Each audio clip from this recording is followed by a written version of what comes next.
Good evening everyone. आज हम सभी लोग भाग 5 के बारे में डिस्कस करेंगे। क्लास 11 के चैप्टर कोशिका संरचना एवं कार्य में हम सभी लोगों ने ठीक इसके पहले लेक्चर में माइटोकॉन्ड्रिया पर डिस्कस कर लिया था और हम सभी सेल के चैप्टर्स के अंतर्गत सेल ऑर्गेनल्स को प्रारंभ कर चुके हैं और इसमें आज हम दूसरे सेल ऑर्गेनल्स गाल्जी का या गोल्जी कॉम्प्लेक्स या गाल्जी बॉडी के बारे में डिस्कस करेंगे। तो दोबारा सुन लेंगे। हम आपको जो भी वीडियो प्रोवाइड कर रहे हैं उनको आप लगातार देखते रहे। पिछले वीडियो सेगमेंट में हम सभी ने ये देख लिया था कि माइटोकॉन्ड्रिया क्या होता है, माइटोकॉन्ड्रिया की संरचना कैसे होती है। आज के लेक्चर में हम एक ही शॉर्ट लेक्चर में कंप्लीट करेंगे कि गोल्जी कॉम्प्लेक्स क्या है या गाल्जी काय किसे कहते हैं। तो फर्स्ट ऑफ ऑल हम गाल्जी काय की शुरुआत करते हैं। भाग आपका 6 है। आप प्रति भागों को देखते रहे जिससे आपको पूरा चैप्टर सेल वाला कंप्लीट हो जाए। देन हम नेक्स्ट चैप्टर पर डिस्कस करें। सबसे पहले ये जानते हैं गाल्जी काय गोल्जी कॉम्प्लेक्स क्या है। तो मैंने आपको सेल ऑर्गेनल्स के दौरान 3 प्रकार के सेल ऑर्गेनल्स को मुख्य रूप से एनिमल्स में समझाया था। मैंने लिस्ट कर रखा है जिसमें आपको बताया गया था माइटोकॉन्ड्रिया, गाल्जी काय और लाइसोसोम माइटोकॉन्ड्रिया, गाल्जी काय और एंडोप्लाज्मिक रेटिकुलम। ये 3 ऐसे सेल ऑर्गेनल्स हैं एनिमल्स की सेल्स के अंतर्गत पाए जाने वाले जो दोहरी झिल्ली के बने होते हैं, डबल मेम्ब्रेनस सेल ऑर्गेनल्स होते हैं। फर्स्ट वीडियो सेगमेंट में हमने आपको ये दिया कि माइटोकॉन्ड्रिया क्या है, जो एक डबल मेम्ब्रेनस सेल ऑर्गेनल था, दोहरी झिल्ली का कोशिकांग था। और आज के वीडियो सेगमेंट में हम दूसरे दोहरी झिल्ली की कोशिकांग यानी गाल्जी काय पर डिस्कस करेंगे। सबसे पहले ये जानते हैं कि गाल्जी काय या गोल्जी कॉम्प्लेक्स की खोज या डिस्कवरी किसने की है। तो ध्यान रखेंगे, गाल्जी कॉम्प्लेक्स की डिस्कवरी या खोज कैमिलियो गाल्जी नामक साइंटिस्ट, ये इटली के एक वैज्ञानिक थे। इन्होंने गाल्जी काय की खोज उल्लू के ऑवल्स के नर्व सेल के अंदर यानी उल्लू की तंत्रिका कोशिका में नर्व सेल में सिल्वर इंप्रेग्नेशन मेथड से 1898 में खोज की थी। दोबारा सुनेंगे, गाल्जी काय की खोज कैमिलियो गाल्जी ने, इटली के वैज्ञानिक ने 1898 में ठीक है सिल्वर इंप्रेग्नेशन मेथड की सहायता से गाल्जी काय की खोज की थी। अपने नाम के आधार पर ही इन्होंने गाल्जी काय का नाम इस सेल ऑर्गेनल्स का नाम गाल्जी काय रखा क्योंकि इनके नाम के पीछे कैमिलियो गाल्जी शब्द जुड़ा है। गाल्जी और साथ में काय जोड़कर यानी बॉडी, गाल्जी बॉडी फॉर्म द गाल्जी काय का नाम रखा। गाल्जी काय की खोज 1898 में की गई थी। एक शब्द यहाँ पर आता है सिल्वर इंप्रेग्नेशन मेथड क्या है। हमारी कोशिका के अंदर जब गाल्जी काय के बारे में डिस्कवरी नहीं थी तो यह हमारी सेल के अंदर एक नेटवर्क के रूप में पाया जाता था जो न्यूक्लियस से लेकर ये this is the parts of nucleus and this is the parts of plasma membrane, इनके बीच में फैला रहता था। जब किसी को ये पता नहीं था, क्योंकि ये उस समय जब किसी को गाल्जी काय की खोज के बारे में पता नहीं था, तो this portion this part in the cell is the transparence, ये एक पारदर्शी भाग था। लेकिन जब सिल्वर इंप्रेग्नेशन मेथड का मतलब ये है, कैमिलियो गाल्जी ने एक डिस्कवरी के दौरान उल्लू की तंत्रिका कोशिका में नर्व सेल के अंदर आउस में जब इस नेटवर्क को आभासी प्रतीत करके देखा तो उन्होंने सिल्वर लिक्विड मैटर को यानी द्रव्य पदार्थ में सिल्वर के रूप में इस सेल के साइटोप्लाज्मिक मटेरियल में ट्रांसफर कराया। तो यह नेटवर्क जो था ये सिल्वर के कारण चमकने लगा। इस विधि को सिल्वर इंप्रेग्नेशन मेथड कहते हैं। दोबारा सुनेंगे, सिल्वर इंप्रेग्नेशन मेथड की सहायता से ही गाल्जी काय की खोज की गई है। तो this is the discovery of Golgi complex. Last time समझा देते हैं, गाल्जी काय की खोज कैमिलियो गाल्जी ने 1898 में किया था। इन्होंने सिल्वर इंप्रेग्नेशन मेथड की सहायता से ठीक है गाल्जी काय की खोज की जो आउल्स के नर्व सेल या उल्लू के तंत्रिका कोशिका में खोजा गए हैं। इसके अलावा 1930 में इसी कार्य के लिए इन्हें नोबेल प्राइज मिला था। यानी कैमिलियो गाल्जी को 1930 में इस कार्य के लिए नोबेल पुरस्कार भी प्रदान किया गया, यानी इन्हें नोबेल प्राइज भी मिलता है इस कार्य के लिए। ध्यान रखेंगे, इसी कार्य के लिए इन्हें नोबेल प्राइज दिया जाता है। आगे बढ़ते हैं। खोज के बाद में उपस्थिति कहाँ इसकी प्रेजेंटेशन है, लोकेशन क्या है। फर्स्ट ऑफ ऑल देखें, ऑल यूकैरियोटिक सेल, सभी यूकैरियोटिक कोशिका के अंदर दोहरी झिल्ली के कोशिका पाए जाते हैं। तो गाल्जी काय सभी यूकैरियोटिक कोशिका में पाया जाता है, but some is the exception, कुछ अपवाद हैं जिन्हें कान खोलकर सुनेंगे। हमारे ब्रह्मांड में मैच्योर आरबीसी यानी except the mature RBC, RBC मतलब red blood corpuscles in mammals, सभी स्तनियों के मैच्योर आरबीसी में गाल्जी कॉम्प्लेक्स नहीं पाया जाता है। स्पर्म सेल किसी भी शुक्राणु कोशिका में गाल्गी कॉम्प्लेक्स नहीं पाया जाता है। Male gamete cell of bryophyta and pteridophyta, नर युग्मक कोशिका के अंदर, चाहे वह ब्रायोफिटिक प्लांट का नर युग्मक हो और चाहे वह टेरोफिटिक प्लांट्स का नर युग्मक हो, इनके अंदर भी गाल्गी कॉम्प्लेक्स नहीं पाया जाता है। दोबारा कान खोलकर सुनेंगे, गाल्गी कॉम्प्लेक्स वर्तमान में ब्रह्मांड की सभी यूकैरियोटिक कोशिका में पाया जाता है, लेकिन कुछ अपवाद हैं। अपवाद स्वरूप आरबीसी के अंदर गाल्गी कॉम्प्लेक्स नहीं पाया जाता है। अपवाद स्वरूप किसी भी टेरोफाइटा और ब्रायोफाइटा के नर युग्मक कोशिका में गाल्गी कॉम्प्लेक्स नहीं पाया जाता है और शुक्राणु कोशिका में भी गाल्गी कॉम्प्लेक्स नहीं पाया जाता है। इसे आप बिल्कुल ब्रेन में रखेंगे क्योंकि यहां से क्वेश्चन पुट अप किया जाता है। Golgi complex is absent in sperm में एब्सेंट होगा, ये ब्रायोफाइटा और टेरोफाइटा के मेल न्यूक्लियाई यानी नर युग्मक में एब्सेंट होगा, ठीक है, जिसे जूस्पोर्स भी कहते हैं। इसके अलावा या किसी भी मैच्योर आरबीसी यानी पूर्ण विकसित आरबीसी रेड ब्लड कार्पल्स में भी नहीं पाया जाता है। इसके अलावा ब्रह्मांड की सभी प्रोकैरियोटिक कोशिका में पहले से ही अनुपस्थित होता है। Any types of bacterial cell, any types of cyanobacterial cell, any types of mycoplasmal cell, इन सभी कोशिका में गाल्गी कॉम्प्लेक्स नहीं पाया जाता है। अब हम बात करते हैं संरचना या स्ट्रक्चर की। तो संरचना को समझने के पहले हम डायग्राम पर आते हैं। गाल्गी कॉम्प्लेक्स है क्या? तो दिस इज द नेटवर्क, ये एक नेटवर्क है, जाल है जो साइटोप्लाज्मिक मटेरियल में फैला होता है। हमने आपको सेल की बेसिक बातों को पहले क्लियर कर रखा है, जिसमें आप जानते हैं प्लाज्मा मेम्ब्रेन के अंदर, कोशिका झिल्ली के अंदर एक अर्धपारगम झिल्ली के अंदर एक सेमी लिक्विड मटेरियल होता है जिसे जीव द्रव्य या कोशिका द्रव्य कहा जाता है। एक शब्द बार बार आता है कि जीव द्रव्य और कोशिका द्रव्य क्या है। वन इज द जीव द्रव्य protoplasm, clear, and second is the कोशिका द्रव्य। इन दोनों का अंतर देखिएगा, ये शब्द जब भी आता है तब पूछा जा सकता है। कोशिका द्रव्य मतलब only the material of the cell. अगर किसी सेल के अंदर केवल द्रव्य पदार्थ है तो this is the material of the cell is known as the cytoplasm, इसे कोशिका द्रव्य कहेंगे। लेकिन ध्यान रखें, सेल ही माइक्रोस्कोपिक है तो इसके अंदर बहुत सारे कोशिकांग भी सूक्ष्म रूप में पाए जाते हैं। जब कोशिकांगों के साथ कोशिका द्रव्य जुड़ जाए, यानी कोशिकांग तथा कोशिका द्रव्य, किसी भी प्रकार का कोशिकांग, एक झिल्ली का, दो झिल्ली का या कई झिल्लियों, एक झिल्ली, दो झिल्ली या बिना झिल्ली के, ये सभी कोशिकांग जुड़ जाते हैं, तब उसका नाम जीव द्रव्य हो जाता है। दोबारा सुनेंगे, सेल के अंदर only cytoplasm is known as the cytoplasm और कोशिका द्रव्य। लेकिन उस कोशिका द्रव्य के साथ अगर कोशिकांग जुड़ जाते हैं तो उसे हम जीव द्रव्य या ठीक है प्रोटोप्लाज्म कहते हैं। अब स्ट्रक्चर पर आएंगे। गाल्गी कॉम्प्लेक्स की संरचना एक कॉम्प्लिकेटेड स्ट्रक्चर्स जाल के रूप में है, नेटवर्क के रूप में, जिसमें मुख्य 3 संरचनाएं पाई जाती हैं। इसमें मुख्य प्लेट लाइक चपटी छोटी छोटी आकार की प्लेट लाइक स्ट्रक्चर्स होती हैं, जिन्हें हम ठीक है सिस्टर्नी कहते हैं।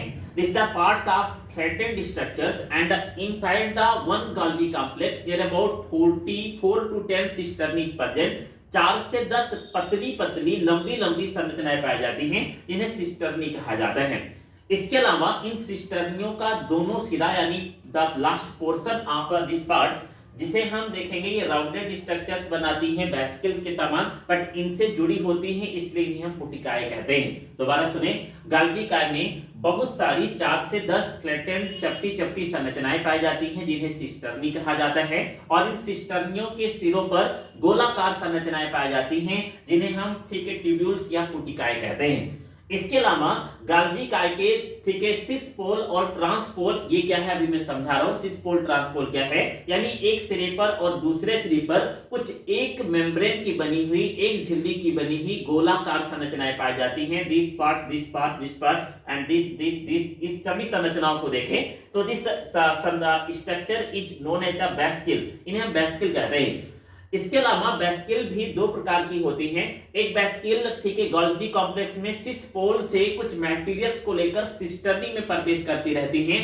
ऐसे वेसिकल्स को हम ठीक है ट्रांसफॉर्मिंग वेसिकल कहते हैं, जबकि निचले एंड पर ट्रांसपोल पर कुछ वेसिकल सिक्रीट होकर मटेरियल्स को ट्रांसफर करती रहती हैं जिन्हें हम सिक्रीटरी वेसिकल कहते हैं। कान खोलकर सुनेंगे, गाल्गी काय में फ्लैटेंड स्ट्रक्चर पहला पाया जाता है जिसे सिस्टर्नी कहते हैं, दूसरी संरचना को हम ट्यूब्यूल या पुटिकाएं कहते हैं, और तीसरी एक झिल्ली की बनी हुई गोलाकार संरचनाएं वेसिकल कहलाती हैं। जबकि वेसिकल दो प्रकार की होती हैं। एक वेसिकल मटेरियल को सिस्टर्नी में ट्रांसफर करती रहती है, जिन्हें हम ट्रांसफर वेसिकल कहते हैं, ट्रांस वेसिकल कहते हैं, और दूसरी वेसिकल गाल्जी कॉम्प्लेक्स से अस्त्रावित होकर मटेरियल को ले जाती हैं, उन्हें हम सिक्रीटरी वेसिकल कहते हैं। इसके अलावा गाल्जी कॉम्प्लेक्स में दो पोल पाए जाते हैं।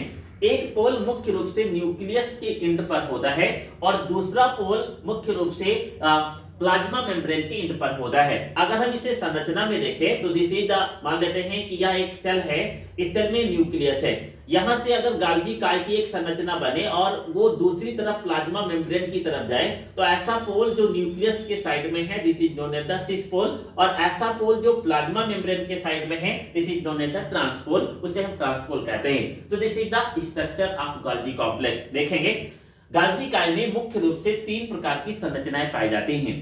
पहली संरचना को सिस्टर्नी कहते हैं। ये चपटी नलिकाएं होती हैं जो मुख्य गाल्जी काय की संरचना बनाती हैं। प्रत्येक गाल्जी काय में 4 से 10 संख्या में ये पुटिकाएं ये नलिकाएं पाई जाती हैं, जिन्हें सिस्टर्नी कहा जाता है। दूसरा देखेंगे गाल्जी काय में दूसरी संरचना पुटिकाएं होती हैं, जिन्हें ट्यूब्यूल्स भी कहते हैं। प्रत्येक सिस्टर्नी के सिरों पर गोलाकार संरचनाएं पुटिकाएं कहलाती हैं। तीसरी संरचनाओं को हम वेसिकल या ठीक है इन्हें हम वेसिकल्स कहते हैं। ये मुख्य गोलाकार एक झिल्ली की बनी हुई संरचनाएं हैं। ये दो प्रकार की होती हैं, एक को सिक्रीटरी वेसिकल कहते हैं और दूसरे को ट्रांसफार्मिंग वेसिकल कहते हैं। अगर वेसिकल किसी मटेरियल को सिस्टर्नी में ट्रांसफर करती है यानी गाल्जी कॉम्प्लेक्स के अंदर प्रवेश करती है तो this is the transforming vesicle, और ऐसी वेसिकल जो कंप्लीट मटेरियल को गाल्जी काय से दूसरे भाग में ले जाती है उन प्रकार के वेसिकलों को हम सिक्रीटरी वेसिकल कहते हैं। तो this is the structures of Golgi complex. अब हम गाल्जी कॉम्प्लेक्स के फंक्शन या कार्य के बारे में समझते हैं। The functions of Golgi complex is many functions, but some is most important, कुछ पर हम डिस्कस करेंगे। पहला फंक्शन गाल्जी काय सिक्रीशन या अस्त्राव का कार्य करता है।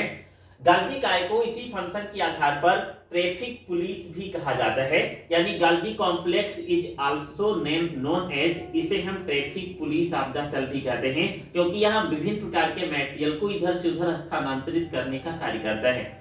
जैसे देखिए यहाँ पर अस्त्राव या सेक्रेशन। सबसे पहले गाल्जी कॉम्प्लेक्स में प्रोटीन एंडोप्लाज्मिक रेटिकुलम से ट्रांसफर होता है। जब गाल्जी कॉम्प्लेक्स में सिस्टर्नी और वेसिकल की सहायता से इन प्रोटीन को सेल्स के अंदर अलग अलग भागों में ट्रांसफर किया जाता है, यानी Golgi complex is first work as the secretion, यानी यह अस्त्राव का कार्य करता है। दूसरा कार्य देखेंगे गाल्जी complex is also form lysosome. गाल्जी complex के द्वारा कुछ विशेष प्रकार के डाइजेस्टिव एंजाइमों की सहायता का डाइजेस्टिव एंजाइमों का निर्माण करके सिंगल वेसिकल से सराउंड किया जाता है, यानी गाल्जी कॉम्प्लेक्स से वेसिकल एंड देन वेसिकल से एंडोप्लाज्मिक रेटिकुलम अंतःद्रव्यी जालिका का भी निर्माण होता है। दो कार्य देखेंगे, पहला secretion protein endoplasmic reticulum Golgi complex cisternae then form vesicle, same as the lysosomes का फॉर्मेशन होता है और इसमें एंडोप्लाज्मिक रेटिकुलम का मेन रोल होता है। इसमें Golgi complex vesicles endoplasmic reticulum then form the lysosome, यानी डाइजेस्टिव एंजाइम को सीक्रेट करके यूनिलियस लाइसोसोम का फॉर्मेशन किया जाता है। कार्बोहाइड्रेट का संश्लेषण। मेनी टाइप्स ऑफ कार्बोहाइड्रेट, विभिन्न प्रकार के कार्बोहाइड्रेट को जिन्हें गाल्जी कॉम्प्लेक्स के अंदर संश्लेषित किया जाता है और उन संश्लेषण के द्वारा कार्बोहाइड्रेट को ठीक है पूर्णतः निर्मित करने का कार्य किया जाता है। चौथा कार्य देखेंगे कोशिका पट्टी या सेल प्लेट का फॉर्मेशन। जब किसी पादप कोशिका के अंदर सेल प्लेट्स बनता है, यानी जब किसी पादप कोशिका में सेल डिवीजन हो रहा होता है तो गाल्जी कॉम्प्लेक्स फॉर एग्जांपल मान लेते हैं दिस इज द सेल, यह एक कोशिका है और इस कोशिका के डिवीजन में जब दो कोशिकाएं बन रही होती हैं तो इनमें से एक सेल प्लेट्स के रूप में संरचना बनती है जो हम समसूत्री और सूत्री विभाजन प्लांट सेल में पढ़ते हैं। इस सेल प्लेट का फॉर्मेशन गाल्जी काय करता है। अगला देखेंगे ग्लाइकोप्रोटीन्स। विभिन्न प्रकार के ग्लाइकोप्रोटीन मतलब ग्लूकोज के साथ कार्बोहाइड्रेट के साथ जुड़ने वाले प्रोटीन का संश्लेषण भी गाल्जी काय करता है। इसके अलावा द पार्ट्स ऑफ एक्रोसोम, शुक्राणुओं का जब निर्माण होता है तो इन शुक्राणुओं के हेड पोर्शन पर एक विशेष प्रकार का कार्बोहाइड्रेट या मटेरियल सीक्रेट किया जाता है जिसका नाम है एक्रोसोम। यानी शुक्राणुओं के निर्माण के दौरान एक्रोसोम नामक कार्बोहाइड्रेट का निर्माण गाल्जी काय से होता है। फर्टिलाइजेशन में एक्रोसोम का मेन रोल जोना प्लेसिडा को नष्ट करना होता है और वह फिर अंडाणुओं के अंदर स्थानांतरित हो जाता है। तो this is the functions of Golgi complex. एक को रिपीट करते हैं। पहला सिक्रीशन, स्त्राव करना प्रोटीन से लगातार लाइसोसोम की सहायता से एंडोप्लाज्मिक रेटिकुलम्स और सिस्टर्नी में वेसिकल्स के द्वारा प्रोटीन का संश्लेषण या सिक्रीशन होता है। लाइसोसोम का फॉर्मेशन गाल्जी काय से होता है। अगला कार्बोहाइड्रेट का भी संश्लेषण गाल्जी काय से किया जाता है। कोशिका पट्टी या सेल प्लेट का फॉर्मेशन प्लांट सेल में गाल्जी काय करता है। ग्लाइकोप्रोटीन्स का फॉर्मेशन गाल्जी काय से किया जाता है और एक्रोसोम का निर्माण स्पर्म सेल के हेड पोर्शन पर शीर्ष वाले भाग पर एक विशेष प्रकार के कार्बोहाइड्रेट मटेरियल एक्रोसोम का निर्माण भी गाल्जी काय करता है जिसकी सहायता से ये जोना प्लेसिडा को अपघटित करते हैं। इसके अलावा एक इंपॉर्टेंट नोट जानते हैं। इन प्लांट सेल पादप कोशिकाओं में Golgi body is present scattered form known as the dictyosome. पादप कोशिकाओं के अंदर यही गाल्जी काय की संरचना स्कैटर्ड या फैले हुए बिखरे हुए भागों में पाई जाती है जिन्हें डिक्टियोसोम कहते हैं, ना कि गाल्जी कॉम्प्लेक्स कहते हैं। याद रखेंगे प्लांट सेल के अंदर गाल्जी कॉम्प्लेक्स का नाम डिक्टियोसोम है, यानी उन्हें हम डिक्टियोसोम के नाम से जानते हैं। तो this is the complete segments of Golgi complex. आपको अच्छे से समझ में आ गया होगा। एक बार मैं पूरा फटाफट रिवाइज कर देता हूं। गाल्जी काय की खोज कैमिलियो गाल्जी ने 1898 में सिल्वर प्रौद्योगिकी के द्वारा की है। इसकी खोज उल्लू की नर्भ कोशिका में की गई है। इसके अलावा उपस्थिति पर चले, गाल्जी काय सभी यूकैरियोटिक कोशिका में पाया जाता है, परंतु मैच्योर आरबीसी में, नर युग्मक में, ब्रायोफाइटा तथा टेडोफाइटा के, तथा इसके अलावा मुख्य रूप से स्पर्म सेल के अंदर गाल्जी काय अनुपस्थित होता है। अगर हम और उपस्थिति की बात करें, ब्रह्मांड की किसी भी प्रोकैरियोटिक कोशिका में गाल्जी कॉम्प्लेक्स नहीं पाया जाता है, जैसे जीवाणु, माइकोप्लाज्मा और साइनोबैक्टीरिया।